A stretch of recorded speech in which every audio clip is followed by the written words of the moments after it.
What's happening, everybody? Ryan Thomas here, back for the next edition of the Thomas Take Sports podcast.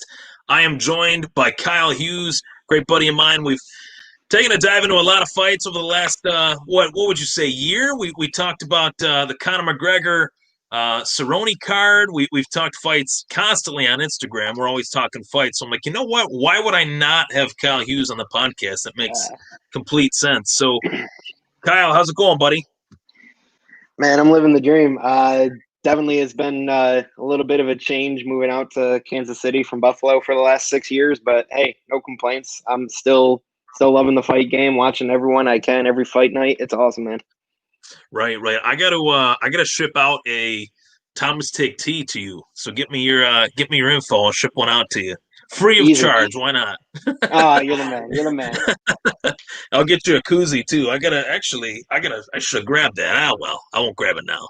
But yeah, I wanted to have you on, and we're gonna dive into the UFC 253 fight card for all the fight fans. As this video is streamed, more people are going to join in. That's just how it kind of rolls on the whole streaming side of things. But along the way, Kyle's going to provide his fight picks. I'm going to provide my fight picks for UFC 253, Adesanya versus Costa. Not one, but two title fights on this card, both of which I'm very much looking forward to. But first, I wanted to briefly recap the action that took place this past Saturday, which was Colby Covington and Tyron Woodley. That was a fight that I was looking forward to for a long time. I think a little bit too little too late in terms of that fight happening. But I wanted to get your take on it. You watched the fight on ESPN Plus, I'm assuming, right? And what did you think of the whole bout itself?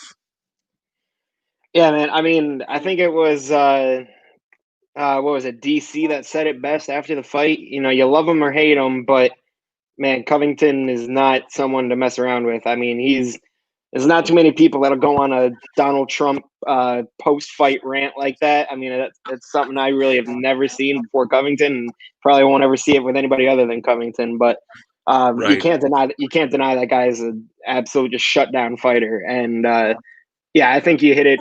I think you hit the nail on the head. I think it was a little, too good, too late for this fight. I mean, I think we kind of got Woodley definitely on the decline. Right. I'm not one to call for an end to anyone's career by any means. That's definitely up to Uncle Dana, but I think you got to call it. I think you got to call it if you're Woodley. Yeah, and that was one of my questions too. Like I talked about it on the audio side of the podcast, and I hate being that guy to be like, oh, this guy needs to retire, or this guy needs to call it quits. Just in general, I feel like it's really disrespectful because I've never been in there like that. I've never gone through the things that these fighters go through. And, to be honest, in terms of sports, the sports landscape, I feel like MMA fighters go through more hell than pretty much any other sport athlete, trying to make the money and get the big paydays, and the training camps are brutal. So, it's not like Tyron Woodley hasn't had a successful career, right? So why not wrap him up? Yeah, I mean, you said it best. Like, he's had a great career. Everyone knows Tyron Woodley as the champ and the former champ. And I mean, the guy is not in his prime anymore, and everyone hits a decline. And I would say Woodley's has been maybe more abrupt than most we've seen. It seems like he kind of just hit a wall, and that was the end of it. But I mean, you can't take anything away from Woodley. The guy's been in his prime, fantastic. He's just not there. As far as how the fight ended as well, like how the fight played itself out, I felt like it told it told a tale, I guess you could say, in terms of just the effort from Tyron Woodley. He just didn't seem to be all in it. And there's been a lot of questions about his hunger and his determination in the fights, and through his last three fights. I mean, 3 straight fights, right, Cal? 3 straight fights, 3 straight losses, 15 straight rounds lost. Yeah. I mean, for a former world champion, that I think that kind of displays, the beginning of the end, unfortunately, that it's time to wrap it up, and start something new. So, my next question for you, obviously you were very impressed with Colby Covington's victory. What do you think is next for him? And if you were to play like UFC matchmaker, as I always like to do on the show, who would you want to see Covington fight next? I mean, the easy one's got to be Masvidal, right? I mean, he's one of the ones you directly call out like that. I so here's the thing. I want to fight Masvidal. I want to fight Usman. And do I see Masvidal as the proper not a tune-up fight? It's not even the right word. Do I see Masvidal as the proper prelim to an Usman fight? No, I don't. I don't think beating Masvidal proves he's more ready for Usman than he is right now. I mean, if I'm playing matchmaker, yeah, sure, I'd love to see him fight Masvidal because I think that there's enough bad blood, there's enough animosity, you can make a story out of that for sure. But I don't think Covington's too far away from another run at the title. I mean, I think we saw how Usman fought Masvidal, and I think it would probably go very similar. But I don't think Covington would let Usman just stomp on his feet for 25 minutes. So I'm gonna go. Who's next? I'm gonna say Masvidal, but I mean, I think maybe one more and then Usman.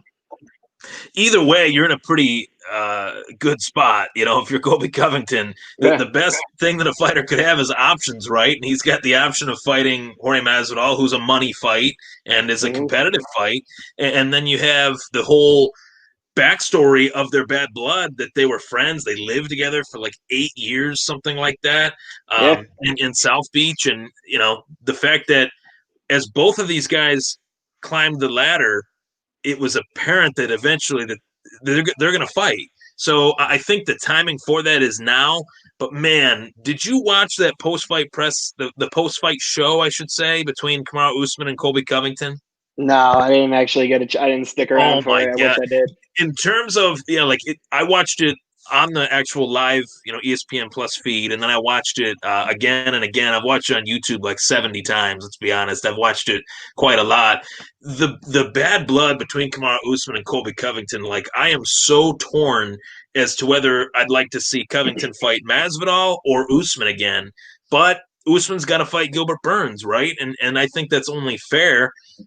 How do you think, right now, the state of the welterweight division with Covington a part of it, do you think that this division is one of the better divisions in the UFC right now? I would say so. It's got to be. How many other weight classes can you say there's a log jam between champion and 5, Realistically, right now, you could take anyone from Usman down to, I'm not even sure who number 5 is. Covington's probably going to jump up to top 3 after this, if he's not already. Right. So I don't know what other weight class really has such a logjam between the champ, not even just your top ranked challengers, but from championship through top 5. I don't see any reason why this isn't one of the top weight classes for sure. I think it'll be interesting to see what happens in the light heavyweight division now with John Jones out. But in terms of like talent and potential fights, yeah, it's got to be the welterweight. I agree with you 100%. We do have a comment down here. And it looks like clapping hands. Kiwan Ritchie, he loves the show. Thank you. Yeah, Kiwan, appreciate it, man. So we have a lot of questions, a lot of stuff to dive into. The next thing I wanted to dive into in regards to recapping Covington versus Woodley was the fact that our boy Donald Cerrone did fight on that card as well against Nico Price in the co-main event. And man, I hate to ask this question, but it is floating over the MMA landscape in terms of Donald Cerrone's career. Should Donald Cerrone retire? And let's just say if Cerrone retires, what is Cowboys' legacy to you? Like, as a fight fan, watching all of Cowboys fights, if he does go down that path, even if he doesn't, what would you say is the legacy of Donald Cerrone as a fighter? Right, I literally straight up got goosebumps you asking me about that question. Honestly, there's something about Cerrone. I'll tell you, whether he fights again or not, Donald Cerrone is a Hall of Famer. 100%. There is not a chance. I mean, this guy could have had a mediocre career. You don't fight like 40,000 fights and not, stand the test of time to, be immortalized for it. I think he fights again. And like I said, he's definitely past the point of going for like title fights or these big money pay-per-view events. Like he, if anything, now his legacy is, I got to fight Donald Cerrone. Like, you saw Nico Price. Nico Price drew that fight, and he celebrated like he won a title. I mean, this guy broke down in tears, saying that his ultimate dream has been fighting against a Donald Cerrone. And he didn't even win. And they want to run it back. I do really think Cerrone Price is going to be both of their next fights. I think you maybe take a year off, and I think they run it back. They both want to. I don't see why not. And I think Cerrone absolutely will. Well, the crazy thing that you mentioned there, obviously, Cerrone's had a long, brilliant MMA career. I mean, in terms of longevity and hype and staying relevant, I mean, he's been a relevant name in the sport of MMA for 15 years. Who Yeah. could we say that about? I mean, there's not many guys. He's the only one, really. He's like the last of the Mohicans. And I just think that I don't want to see him retire because I love watching him fight, and I'm a big fight fan. And I hope that his next fight is the Nico Price fight to kind of go out on a win, right? Like if anybody deserves the opportunity to go out the way they want to go out, don't let Cerrone go out on a draw. Don't let Cerrone go out 0-4-1. Let's see if he can try to get another win and go from there, especially if he looks impressive in this rematch. Like if there's anyone that deserves a break, let him take a damn break. I mean, he's fought, I think, five fights since since May of 2019. Yeah. So a year and 4 months, he fought Ali Quinta, Justin Gaethje, Tony Ferguson, Anthony Pettis, Conor McGregor, and Nico Price, who is no slouch. This guy's a young up and coming fighter, Yeah. and he's fighting killers. So it's really tough to say if Cerrone's past his prime or not when he's fighting these top contenders back to back to back. So yeah, I mean, know. I thought honestly he lost that fight for me. Like Cerrone lost the fight to Price. The only reason it was a draw is because they took the point from Nico for the eye poke. Other than that, I think Cerrone lost that fight, which is no knock on Cerrone. Still, like I said, Price is, you said it yourself, Price is good, young up and comer. And Cerrone, it wasn't like a embarrassing loss. It's not a loss where we're talking about calling for like Woodley's career. You know, like it was he was slower, but he's older. We're expecting that. So it was competitive. Right.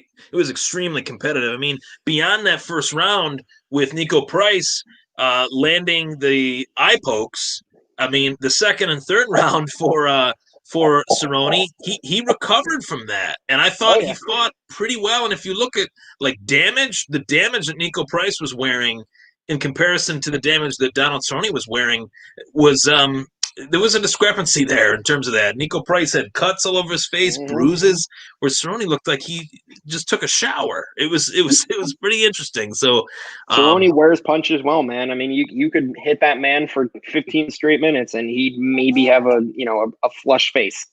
It's unbelievable the career that he's had, and without a doubt, a UFC Hall of Famer. And when I watched that post-fight presser with Dana White, and he says, "Oh, I have to have a talk with Donald. I know it's going to break his heart." It's like there's one fighter that loves fighting more than anything else outside of his family. It's Donald Cerrone. Like in combat sports, MMA, boxing, like this guy is a true fighter, and we're in an era where those true fighters are somewhat few and far between. So it'll be really interesting to see what happens with that.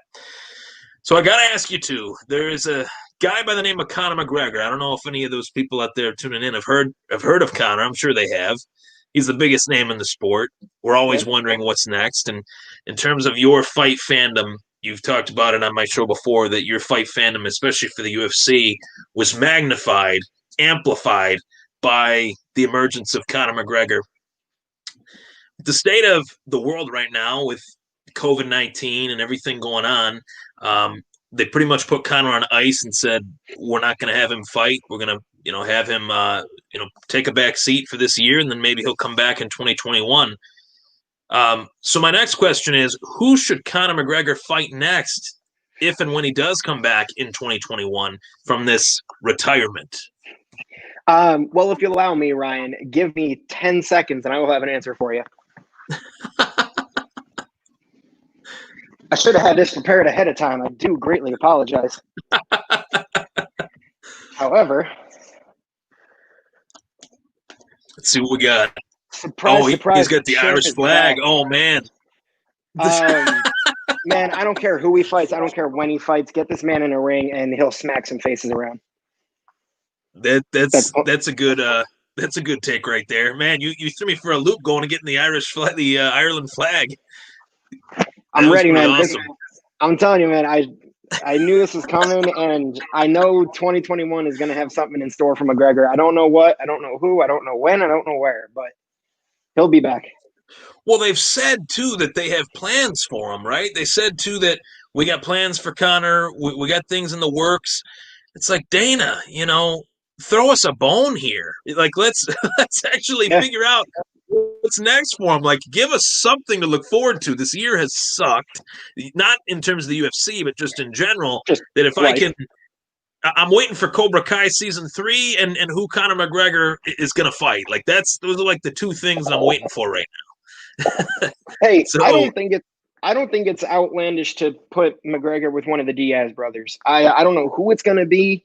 Um, I you answer me this: what bigger fight?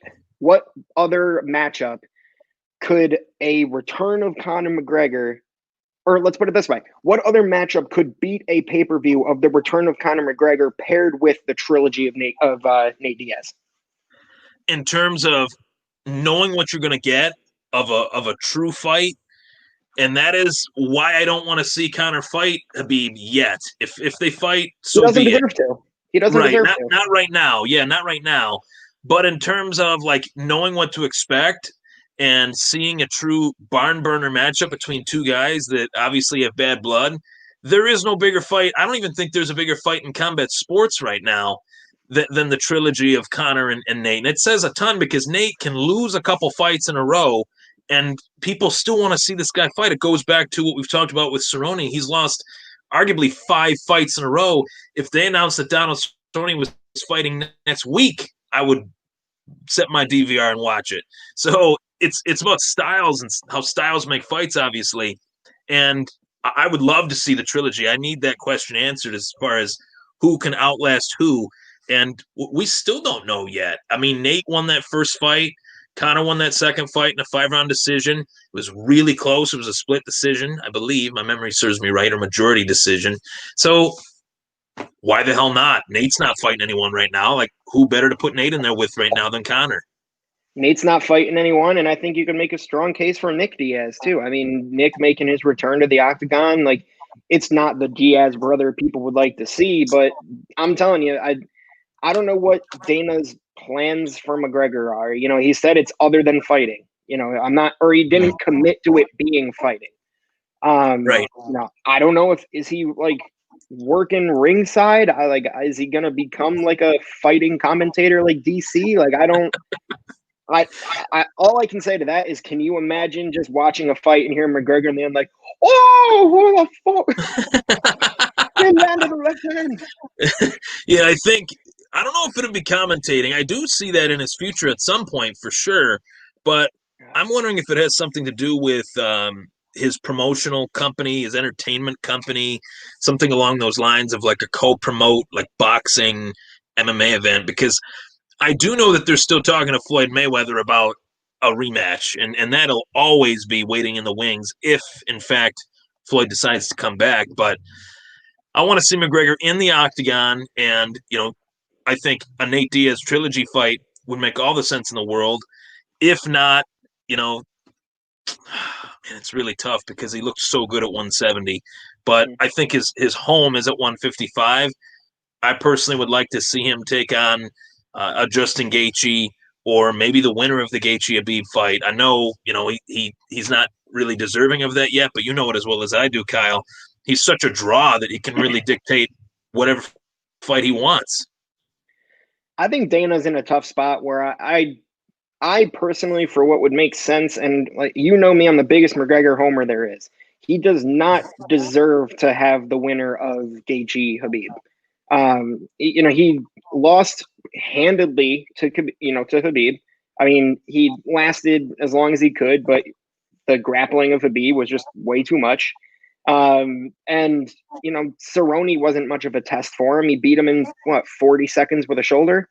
Right. So like, I want to see him, and I think he could bring the pay-per-view. But at this point, I don't think that McGregor and Habib or McGregor and Gaethje would bring better numbers than a return of McGregor paired with a Nate Diaz trilogy. I think that's the fight to make. I agree. And in terms of putting him out there versus a winnable opponent. He's already beaten Nate Diaz, albeit in Exactly. a decision. If you Right. want McGregor to come back and get not an easy win, I'm not calling Nate Diaz an easy win. Right.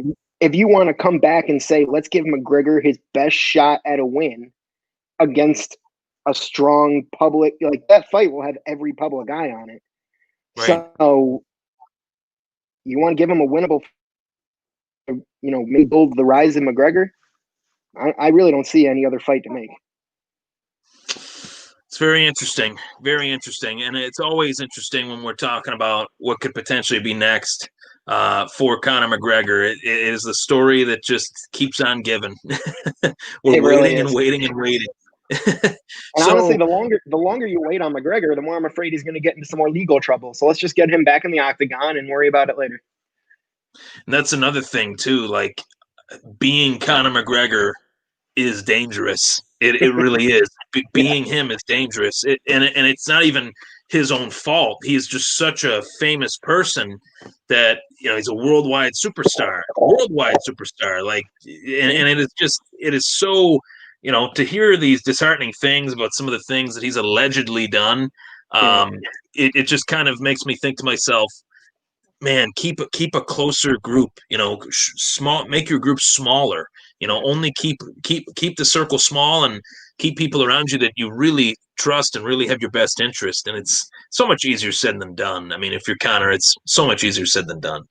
I mean, I don't want to discredit any of the allegations against them, but I will say the most recent one with him in France, I didn't buy for a second because McGregor was literally 24/7 on his yacht. But you can't go putting yourself in that situation, whether it actually happened or not. You can't give it the possibility of that happening. It's and knowing McGregor, you just can't do it.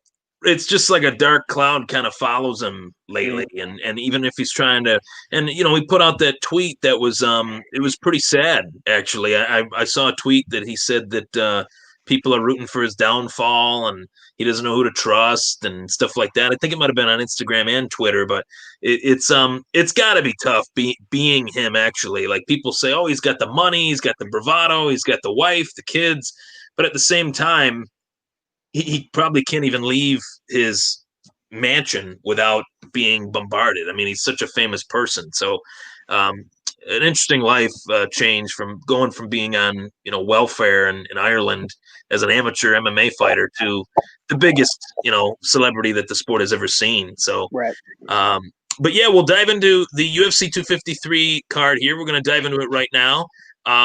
Before we dive into that, it's somewhat a merging headline that I haven't had the chance to talk to you about yet, which is the fact that Jon Jones did vacate the UFC Light Heavyweight title. Dominick Reyes and Jan Blachowicz will fight for it tomorrow night. And my question to you is, can Jones become the UFC Heavyweight champ? Because a lot of us do the all-time rankings, the GOAT lists, and we say that Jon Jones is the GOAT. If Jon Jones is the GOAT, I'd like to think he could win the heavyweight title. What do you think? I mean, he's got to go up against some of the best in that division, and I don't think he's going to have to fight his way up to the heavyweight title fight. I think if he ever fights in heavyweight, it's going to be for the title, right? And it I should be. And I think it's going to be against Miocic, and I could definitely see that being Miocic's next fight. And here's the thing: DC beat Miocic, and Jon Jones can beat DC, and if you're going, whatever, what property is that? Transitive? It's been a while since I did middle school math. MMA math. That's what I call that. It's can he? Yes. Do I know if it's possible right now? I don't know. I'd have to see some fight, some training. I'd have to see some sparring. I got to see how he's handling, a higher weight class.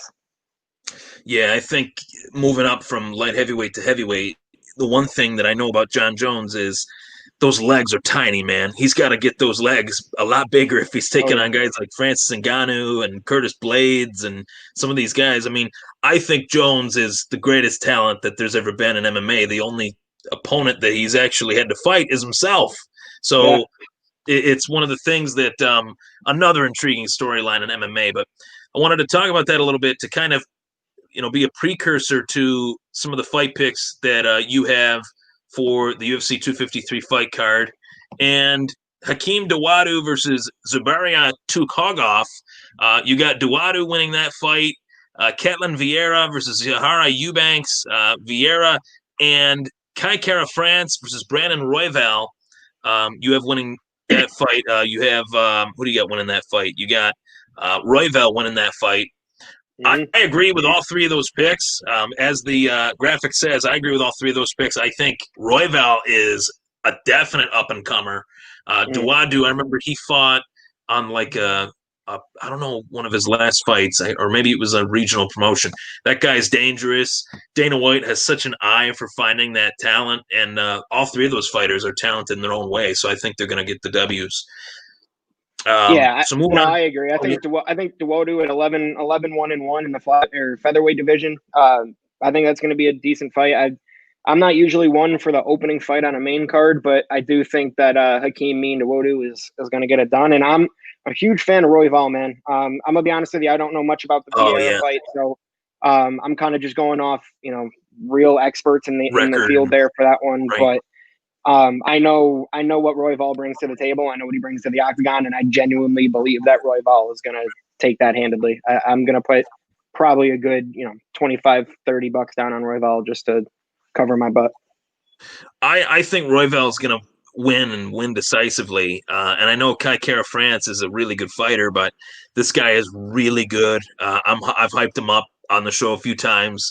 And I think in terms of Vieira versus Zahara Eubanks has a tough time making weight, and she's notorious for it, pun intended, notorious. She's notorious for it. I think that Vieira is going to actually get that win. So, yeah, great picks, man. I agree with all three of them. So now let's get into brass tacks here. Going into the Dominick Reyes, Jan Blachowicz preview and prediction. As we mentioned, John Jones vacated that UFC light heavyweight title. A lot of intrigue as far as who this next champion of this division will be between Reyes and Blachowicz. And, I look at this fight a few different ways. Reyes is such an athletic specimen. Blachowicz is such a freight train in terms of a power puncher. I want your take on this fight, and I want to get your Kyle Hughes take on Reyes versus Blachowicz. Who do you got? Oh, man, I'm literally just pulling up everything I was refreshing myself on before I come on here with you. In terms of, Blachowicz and Reyes, man, I was back and forth on this one. I still don't know who I'm going to put money on when it comes to this time tomorrow. I mean, my gut wants to say Reyes. I mean, I saw Reyes fight John Jones. It was very close. It went the decision, or it went the distance to a John Jones decision. I don't know, man. What I do personally for me when it's coming under the week of a pay-per-view is every night, but Monday to Friday, I sit down for at least 2 hours every night, and I go through ESPN Plus and YouTube. And I find the fight of the night, because that week they always show pretty much like that. They show every fighter on that main card. They show either their last fight or like their most notable fight, one of the two. Mm-hmm. So this whole week I've been watching, film on Blachowicz and Reyes and just everyone, Adesanya, Costa, even down to Royval. I was watching a couple of Royval fights. So anything I've watched, man, Blachowicz looks dangerous. He just looks like he has the ability to land one single punch and call it. I mean, I think I'm going to go with Reyes, but I'm not confident in it. I'm not comfortable with that easily at all. See, from when you're saying that Blachowicz looks dangerous, I'm thinking that you're going with Jan, but then you're like, Dominic. So basically, I think the one thing we can agree on with this fight, just to kind of, dismay the swing one way or the other, this fight is going to be a hell of a fight, folks. Like, this fight is going to be a battle. Dominick Reyes has just my whole perception of it. Dominick Reyes has a massive chip on his shoulder because he believes, as do I, that he actually beat John Jones in his last fight. I thought Reyes won that fight, and a lot of people gave me pushback for it. I've watched it so many times on UFC Fight Pass, brushed through it with a fine-tooth comb, and Dominick Reyes is such an athletic specimen at 205 pounds, 215. He's fast, he's rangy, he's side to side, in and out, and his takedown defense is ridiculous. The question is, can he take a punch? He didn't have to really take many hard shots from Jon Jones because, let's face it, Jones is not really known as a power puncher, No. but Jan Blachowicz is. So I don't know either. I mean, for the sake of the show, I'm going with Dominick Reyes. I got Dominick Reyes winning. I think that it's going to be a 5th round TKO. I see both of these guys going back and forth. If you had pressures on, shot clock is going down, you made that shot at that UB game. I remember seeing the highlight of that. You're shooting from half court here. What do you see as far as your pick for Reyes and Blachowicz? Like, if you really had to pick, who would you see it for? This literally is exactly what it feels like. It feels like I'm just chucking up a half court shot and I got to make a decision here. So I'm going Reyes. I think Reyes is going to be I think we agree on the first 4.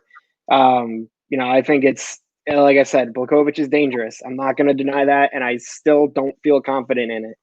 But I think with what I've seen in Reyes' fights and how he put up against Jon Jones, the ultimate test is going to be, can he eat a Blachowicz punch? If Jan lands one clean, maybe that's lights out. But I'm going to go with Reyes. I got to stick with where my gut's going on this one. So you're going with Reyes. All right, I like it. All right, now we need a deep dive preview into this main event because this is what the people really want. They want us to talk about the main event. They want you and I to dive deep into it, and I always like to give the people what they want. So this is the Adesanya versus Paulo Costa, Israel Adesanya versus Paulo Costa preview and prediction. Previewing this fight, Kyle, I talked about it maybe 3-4 months ago. This is the number one fight that I've wanted to see throughout the rest of 2020. To hell with Gaethje and Khabib. Like, as much as I want to see that fight, this fight is one for the ages. This fight is going to be, I think both of these fights, I think the card will be memorable because both the co-main and the main are just going to be barn burners. And the styles of Adesanya and Costa, the bull in the china shop that is Costa, the matador that is Israel Adesanya. Fire away. Let's hear the Kyle Hughes analysis of this fight. The bull in the china shop is the perfect way to go at Costa, man. Costa, I don't even know anymore at this point. But seriously, it's I think we're in store for a really good fight. And like I said, I spent a lot of this week watching the fights, and I'm gonna be honest with you, man. I don't think Costa beat Romero. I think Romero took that fight. I definitely do not agree with that decision, unfortunately, and I know it doesn't matter what I think. But I think this fight has a much different storyline if Romero gets his hand raised.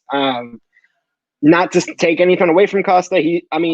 Here's what scares me about Costa. So I'm not going to go into my prediction yet, but obviously, what scares me with Costa is his kind of similar to Blachowicz, like his striking. I mean, you look at Costa, he is a physical specimen. I literally don't think I've ever seen a man look more physically fit, and it actually is intimidating as shit. So I look at him and I'm like, yikes, man. I'm like, this guy could run a mile and literally like no cardio whatsoever. I don't know, man. He's incredible. I had Greg Thompson on of Cover One prior to having you on, and we were talking about it because he does watch UFC. He doesn't really tweet a lot about it. He's obviously working for Cover One, doing film analysis for the Buffalo Bills games and stuff. But he said that Costa is the most handsome fighter he's ever seen, and I would agree. Like, if this guy becomes a champ, even if he doesn't, to hell with it. Just the fact that he is that handsome of a man that gets paid to punch people in the face for a living, it's almost not fair. Like, as a man rooting for fighters, it's like, man, this guy's the whole damn package. How do you hate on that? How do you hate on that? How do you want that man? How do you want that man's face to be bruised and bleeding? Just let it. Yeah. Right. And the rise, he has had a meteoric rise, and that's what makes this fight so amazing. Is that both guys have risen up the ranks. Israel Adesanya has not just taken part, but taking over the UFC middleweight division. So both of these guys are like at the height of their fame and in their prime. And that's really rare in a UFC title fight to have both guys be kind of on the even path, right? So that's what makes this fight so special.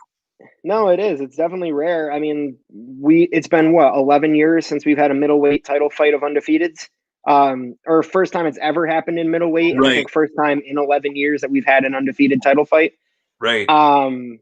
Yeah, I mean, I've never seen this before. I can tell you, I wasn't really watching MMA religiously when I was 13 years old in 09. So I can tell you, I have never seen this happen before. So this is something pretty exciting for me. And yeah, I think we're in store for a really great treat. And I was watching Costa's fights in, I don't even know what they called it. What was a Brazilian league, like the jungle fights? Jungle fight, yeah. And he was just cleaning house in those, man. It wasn't even close. What did I see when he came to the UFC? He had like 5 straight. He was 5-0 or whatever it was, and they were all first round. Yeah, they're all first round knockouts. Like, right. And I love Israel Adesanya too. Like, don't get me wrong. The fact that he went toe to toe with Kelvin Gastelum, that was a slobber knocker, as Jim Ross would say. Like, it was back and forth. It was really close, and you fight your idols eventually if they fight long enough. And Israel Adesanya got a win over Anderson Silva, and that fight was really interesting, seeing how it was like the young Spider versus the old Spider, the OG Spider. And that's what I see in Israel Adesanya. I see a lot of Anderson Silva. I see a lot of Conor McGregor, to be honest with you, when I watch Israel Adesanya fight. He's so rangy. He fights so long, and he's always looking to counter. And I think that's what's intriguing about this fight, because Costa goes straight forward. Like, there is no stopping Paulo Costa at all. And any, if you're a cornerman in his corner and you're telling him to pump the brakes, that's not going to happen. So to get your fight pick, how do you see this one going down, just in terms of the fight as we kind of hyped it up for the fight fans? I think it's going to go the distance. And what I really think, I'm hoping I don't see, is an Adesanya Romero. I'll absolutely put the blame on Romero for that, because for the first 30 seconds, Romero just stood standing still, planted feet, just waiting for Adesanya to move. I think I was watching like the UFC 253, like either Road to the Card or whatever they call like the fight night preview, and Adesanya was like, something like that. Adesanya was basically like, they say throw something at your opponent they've never seen before, and I've never seen anything like that.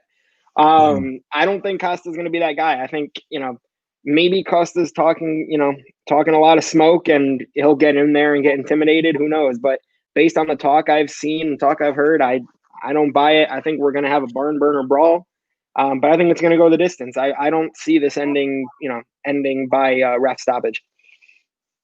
Wow, man. I'm envisioning here's what scares me, is this is going to be a 2-2 fight, and it's going to be in the hands of the judges. That's what scares me. That always scares me. Let's be honest. Like, that's when I wake up in the morning and I'm like, oh, it's fight day. Lord, please don't allow these 3 crooked judges to rip these fighters' dreams out of their heart. Like, 5 stoppages tomorrow. Let's get 5 stoppages. five submissions, 5 knockouts, 5 anything other than judges' decisions. Like, I would hate to see a fighter get hurt. But even when a fighter gets hurt, it's like, okay, well, that's a definitive conclusion. Like, that's how bad these judges are. Like, they are. I've said this before. I'll say it again. Like, the boxing judges are corrupt, and that's why boxing is in like the state of flux that it's in. I love boxing. I love boxing. We interviewed Baby Joe Macy together, and that was awesome.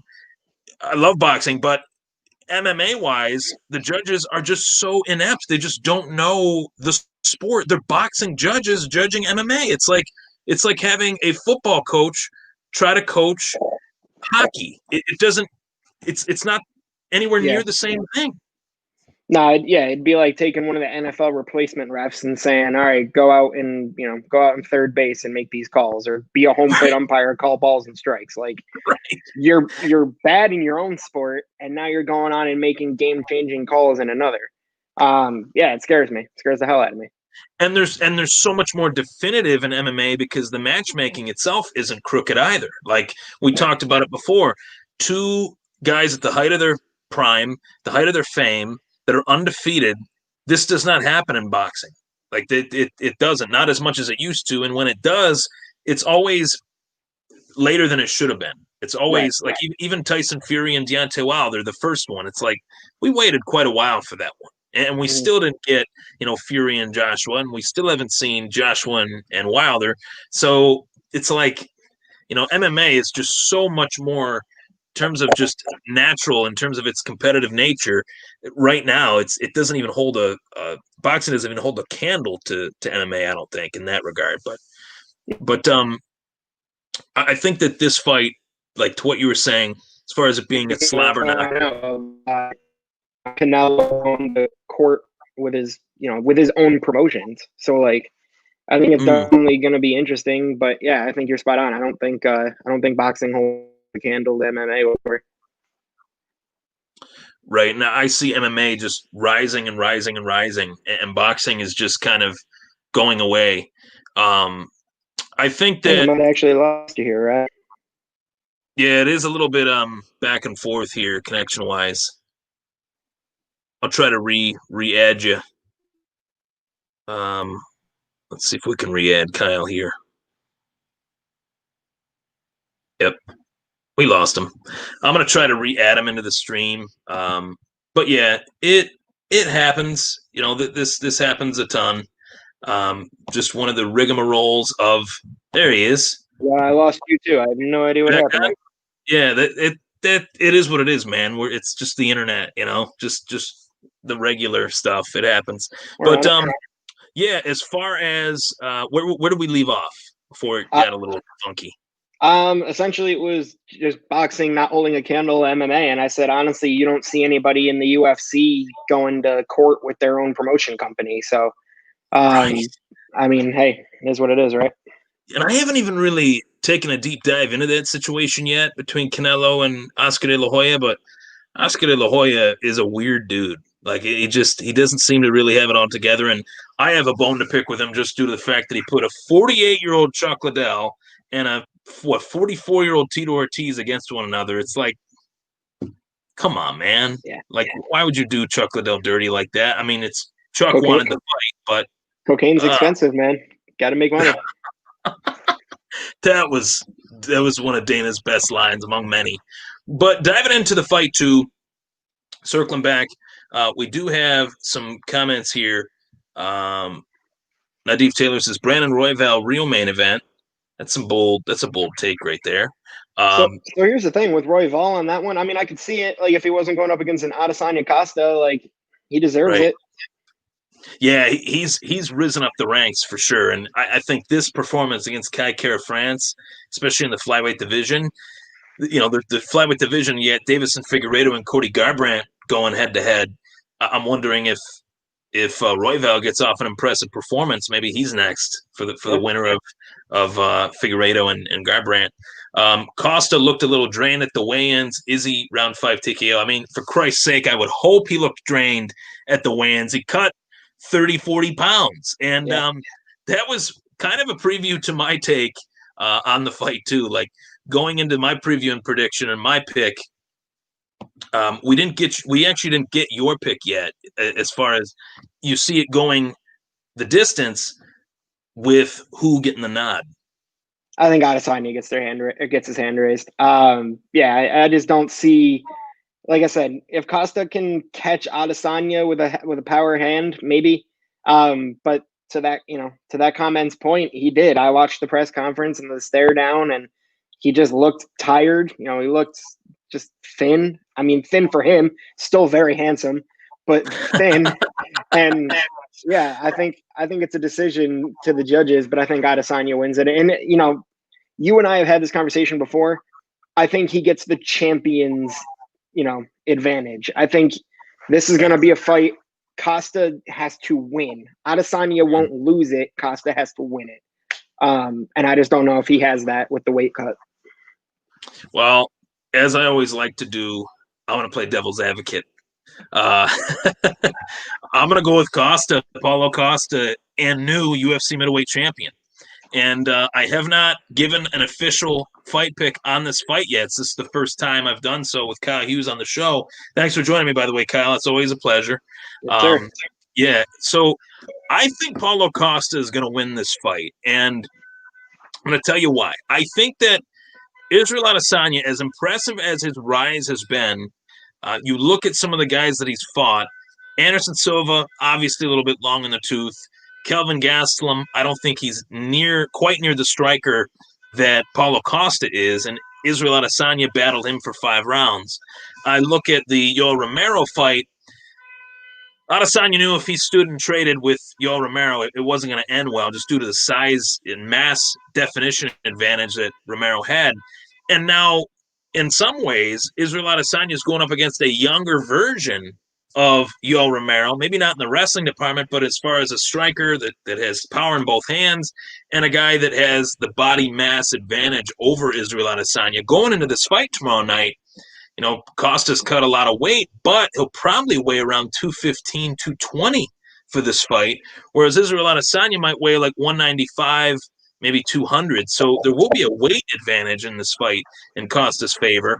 And I see Israel Adesanya's counter-striking with Paulo Costa playing with fire a little bit.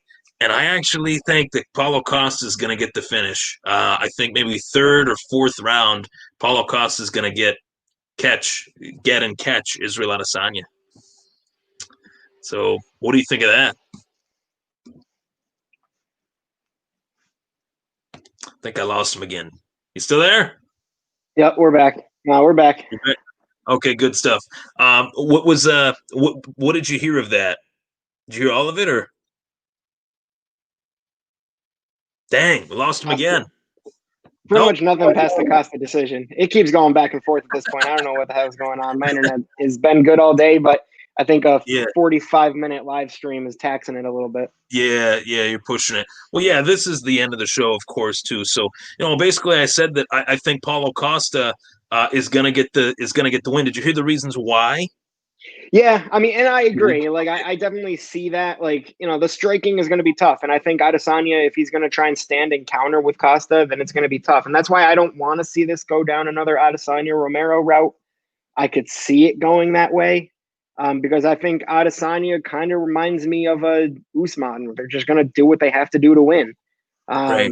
And, and that's kind of why I think Adesanya is going to get the win. I don't think Adesanya is going to put himself in enough danger to lose. And I think Costa's going to have to win it. And I just don't know if he does. Well, yeah, I had to play devil's advocate and paint the picture of just how competitive this fight is going to be, champion versus challenger. I think this is one of the best title fights in recent UFC history. So, Kyle, man, thanks for joining me on the show. Sorry about the technical difficulties that we had, but I think we were able to turn out a pretty good show. And, of course, you will be back on as we kind of dive into next month's fights, too. I love having you on. I love chatting with you, and it's always a pleasure, buddy. Hey, my pleasure anytime. I appreciate having me. And obviously, we can clearly go all day on this stuff. So anytime, man, I'm here. Thank you, buddy. Hey, take care. Stay safe. Enjoy the Kansas City Chiefs. You're going to the Kansas City Chiefs game, right?